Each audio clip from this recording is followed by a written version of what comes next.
আসসালামু আলাইকুম। বাংলাদেশের টিকেটের যে হাল, আমার মনে হয় কি যে আপনারা টিকিট খেলা বাদ দিয়ে ফুটবল খেলায় লাইগা যান গা, তাইলে ভালো হবে। ফুটবল খেলা শুরু করেন। বাংলাদেশের যে ফুটবল জনপ্রিয়তা আকাশ চুম্বি হয়ে গেছে বর্তমানে। হামজা চৌধুরী চলে আসছে বাংলাদেশে। আপনারা হামজা চৌধুরীর ব্যাগ ট্যাগ আগাই দিবেন, আর ওনার কাছ থেকে পরামর্শ নিবেন যে কিভাবে ফুটবল খেলা যায়। ফুটবলের যে নিয়ম কানুন আপনারা শিখে নেবেন, কারণ আপনাদের ধারা ভাই আমরা আর পারতেছি না। জীবন শেষ এই টিকিট খেলা দেখা। এই টিকিট খেলার কারণে রাত্রে ঘুম আসে না। আপনাদের খেলা দেখার পরে বাঙালি কি ঘুম হয় বলেন? আপনারাই বলেন। কেন খেলেন আপনারা অযথা এত কষ্ট করে? আহা, মায়া লাগে ভাই আপনাদের জন্য।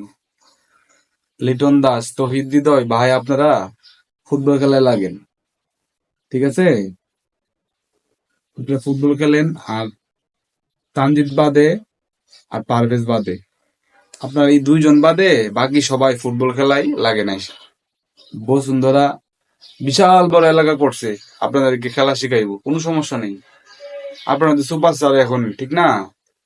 সুপারস্টার, আপনারা ফুটবল এই দুইটা তিনটা শট দিলেই হবে, আপনারা আরো জনপ্রিয় হয়ে যাবেন। আর আপনাদের যে খেলার ধরন, আমার মনে হয় আমার বাড়ির পাশের পাড়ার বা আমার বন্ধু বান্ধব যেগুলো আছে, আমরা মিলা যদি একটা টিম বানাই, তাহলে আপনারা পারবেন না। আপনারা যেই খেলা দিতেছেন আমাদেরকে, আমাদের মনটা ভরে গেছে ভাই। আর লাগবে না, অনেক দিছেন, অনেক অনেক ভালোবাসা দিছেন, অনেক জিতাইছেন, বাস দিছেন। আর কিছু দরকার নেই, এত মিষ্টি দরকার নাই। এই 5 বছর পরে পরে একটা দুইটা ম্যাচ জিতবেন আর বাঙালি নাচবো। আসলে আমরা চরিত্র সমস্যা আছে। আপনারা এই বছরে দুইটা তিনটা ম্যাচ জিতবেন, আর এই ম্যাচ জিতা নিয়ে সারা ইউটিউব ফেসবুক সব জায়গায় এটা ছাড়বো, খালি খালি ছাড়বো। তো এরকমই তো চাই। আর কত কিছু লেখে ক্যাপশনে যে বাংলাদেশ আমার জান, সাকিব আল হাসান প্রাণ, অনেক কিছু বলে। তো আল্লাহর হস্তে এগুলা বাদ দেন আপনারা। হ্যাঁ, আমরা টিকিট খেলা দেখবো না। বাঙালি নিয়ত করছি, টিকিট খেলা দেখবো না।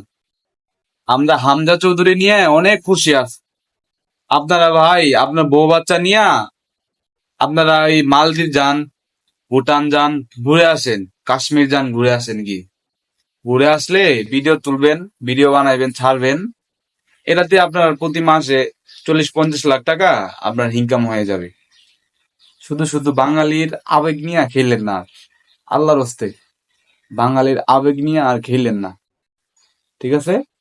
আপনারা যদি ন্যূনতম জ্ঞান থাকে, ন্যূনতম আত্মবিশ্বাস থাকে, ন্যূনতম মানসিক, মানে মানুষ বলে আপনাদেরকে মনে হয় যে ন্যূনতম, তাইলে অবশ্যই আপনারা চলে যাবেন, ফুটবল খেলায় গিয়ে লাগবেন, আমার বিশ্বাস। যদি আপনার এরকম মনুষ্যত্ব থাকে।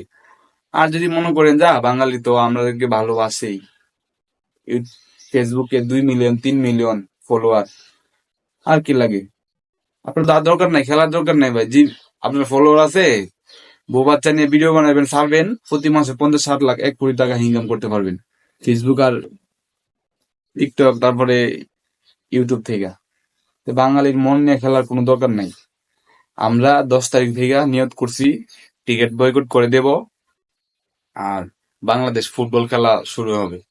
বাংলাদেশ জাতীয় দলের টিকিটের ফেসবুক, এখানে প্রায় 15 মিলিয়ন সাবস্ক্রাইব। এই 15 মিলিয়ন মানুষ আমরা, হ্যাঁ, আনসাবস্ক্রাইব করে দেব এই জাতীয় দলের এই ফেসবুককে। আর বাফুফে বাংলাদেশ ফুটবল দল, বাফুফে এই 15 মিলিয়ন তাদেরকে দেব। আমরা চলে যাব এখান থেকে, টিকিট খেলা আর ভালো লাগে না। আমরা চাই না যে কোনো রাত জায়গা টিকিট খেলা দেখা কানতে কানতে ঘুমাই। চোখের পানি আর জড়াতে চাই না, ঠিক আছে? সুস্থ থাকবেন, ভালো থাকবেন। আসসালামু আলাইকুম। ভালো লাগলে অবশ্যই সাবস্ক্রাইব, লাইক, কমেন্ট, শেয়ার করে দিন।